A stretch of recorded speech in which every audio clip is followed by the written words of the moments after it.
इस वक्त की सबसे बड़ी खबर जाने माने पॉलिटिशियन और महाराष्ट्र सरकार में पूर्व मंत्री रहे बाबा सिद्दीकी की हत्या को लेकर सामने आ रही है। 12 अक्टूबर देर रात मुंबई के बांद्रा ईस्ट में सिद्दीकी की गोली मारकर हत्या कर दी गई। इस हत्या को लेकर मुंबई पुलिस ने 2 गिरफ्तारी भी कर ली है। पुलिस ने बताया कि इस हत्या में एक और आरोपी शामिल है जो कि फिलहाल फरार चल रहा है। लेकिन इस बीच कई सवाल उठ रहे हैं कि आखिर मुंबई के इस पॉश इलाके में इतने बड़े शख्सियत की हत्या कैसे हो गई। क्या इस हत्या के पीछे कोई आपसी रंजिश है? क्या यह हत्या किसी आपसी मतभेद के कारण हुआ है? शुरुआती जांच में ही मुंबई पुलिस ने यह जानकारी दी है कि इस हत्या के पीछे लॉरेंस गैंग का हाथ है। तो सवाल यह भी उठता है कि क्या इस हत्या को इसलिए अंजाम दिया गया है ताकि सलमान खान के मन में खौफ पैदा किया जा सके? इन सभी सवालों के जवाब मुंबई पुलिस को अभी देने हैं। हालांकि सवालों के घेरे में मुंबई पुलिस और बाबा सिद्दीकी की सुरक्षा के जिम्मेदार लोग भी हैं। ऐसा इसलिए क्योंकि बाबा सिद्दीकी ने 15 दिन पहले अपनी जान के खतरे को लेकर चिंता जताई थी। जी हां, हत्या से ठीक 15 दिन पहले ही बाबा सिद्दीकी को जान से मारने की धमकी मिली थी। इसे लेकर उन्होंने उप मुख्यमंत्री अजीत पवार से बात भी की थी, जिसके बाद केंद्र सरकार ने उन्हें वायु श्रेणी की सुरक्षा दी थी। अब बाबा सिद्दीकी की मौत ने सुरक्षा पर सवालिया निशान लगा दिया है।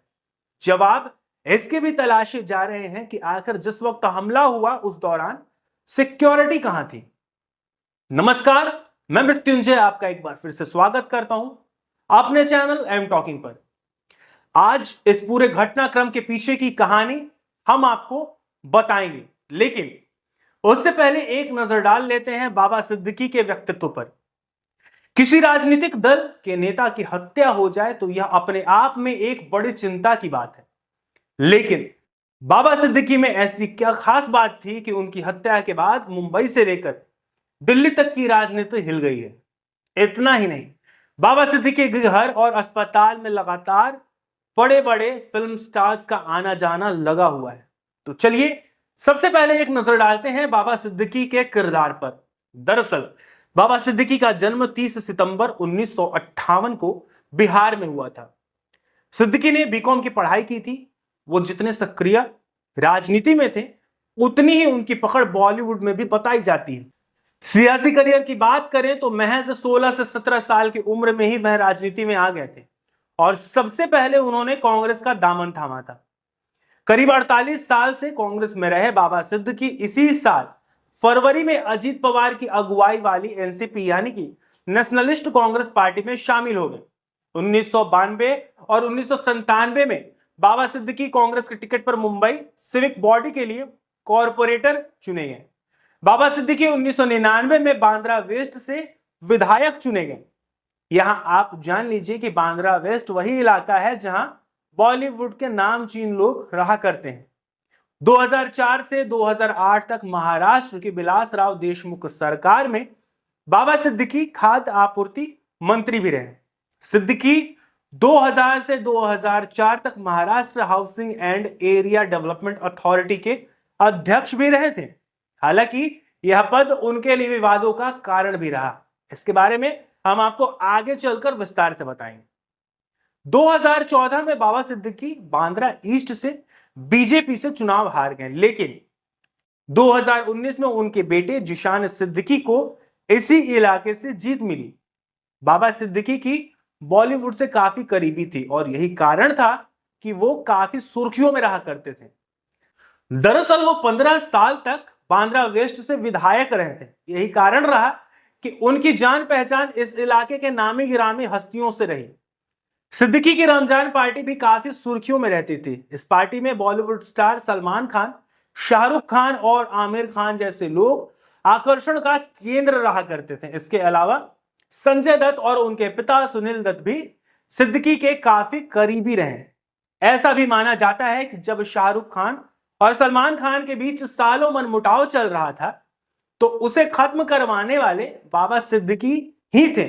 जी हां, बाबा सिद्दीकी की सलमान खान और शाहरुख खान को वापस मिलाने में एक अहम भूमिका रही थी। अब आप यह भी सोच रहे होंगे कि मुंबई की इतनी बड़ी शख्सियत की इस तरह से जब हत्या हो सकती है तो आखिर सुरक्षित कौन है, आपकी चिंता लाजमी है। चलिए अब यह जान लेते हैं कि सिद्दीकी पर यह हमला कब और किस तरह से हुआ। जब बाबा सिद्दीकी पर यह हमला हुआ तब वो अपने बेटे जीशान सिद्दीकी के दफ्तर पर थे। रात के 9:30 बज रहे थे। दोनों एक साथ ही घर जाने वाले थे, लेकिन इस दौरान अचानक से जीशान के फोन पर एक कॉल आता है और वो खेरवाड़ी जाने के लिए ऑफिस से निकल जाते हैं। अब बाबा सिद्दीकी अकेले थे, उनके साथ उनके कुछ कार्यकर्ता थे। बाबा सिद्दीकी हमेशा की तरह अपने कार्यकर्ताओं से मिलते हुए बाहर निकलते हैं और कुछ कार्यकर्ताओं के साथ साथ अपनी गाड़ी की ओर जाते हैं। वहां मौजूद चश्मदीदों की माने तो बाबा सिद्दीकी की कार ऑफिस से करीब 100 मीटर की दूरी पर खड़ी थी। इस दौरान लोगों से मिलते समय बाबा सिद्दीकी के कार के पास अचानक से बम फटने की आवाज आती है। पहले तो ऐसा लगा कि किसी ने पटाखा फोड़ा है, लेकिन दूर खड़े कार्यकर्ताओं ने देखा कि वहां जब कोई मौजूद ही नहीं है तो पटाखा किसने फोड़ा। बम के फटने के बाद काफी तेज धुआं आता है, फिर ताबड़तोड़ गोलियों की आवाज आती है।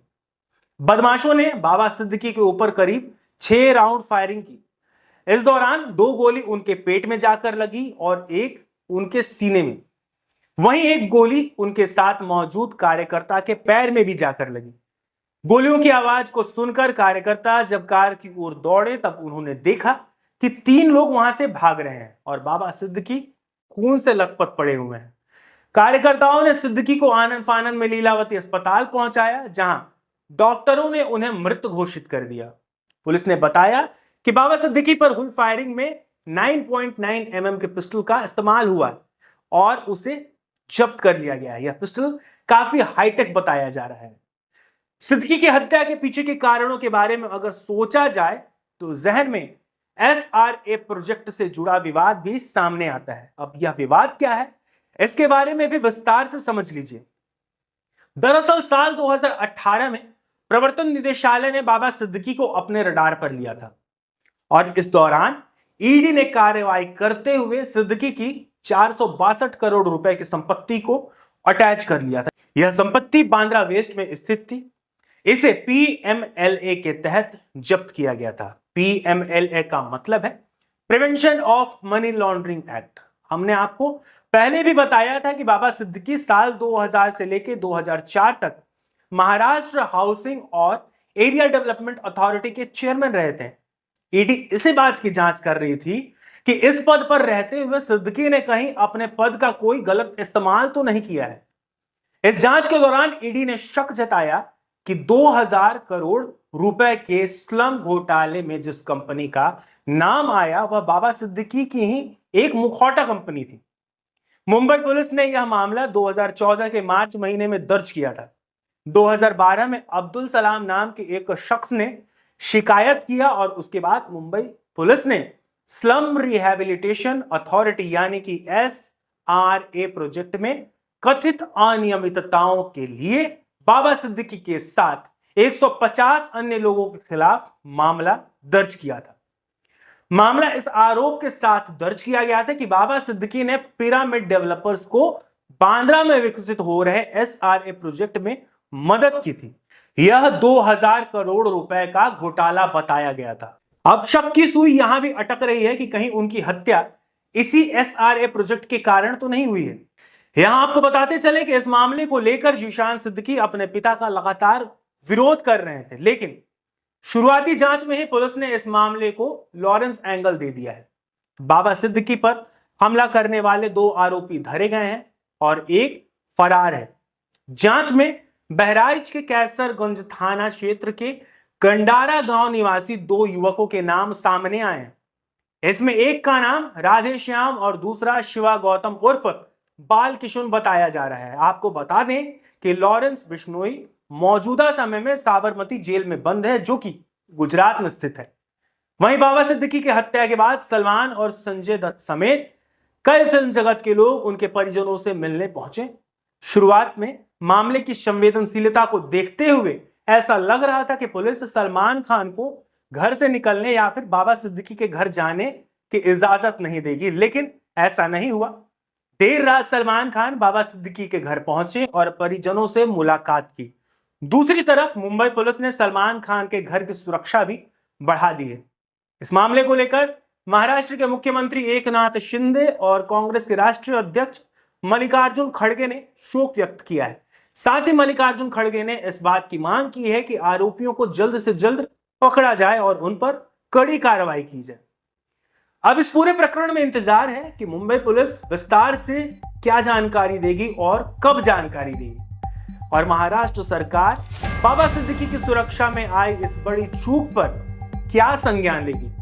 तो दोस्तों, आज के इस रिपोर्ट में बस इतना ही। अब जल्दी मिलते हैं आपसे अगले वीडियो में किसी दूसरे मुद्दे के साथ। जाने से पहले आपसे निवेदन करेंगे कि आप हमारे इस चैनल को सब्सक्राइब करें और ज्यादा से ज्यादा संख्या में हमसे जुड़ें। जाते जाते आप सबको मेरा यानी मृत्युंजय का नमस्कार। खुश रहें, स्वस्थ रहें।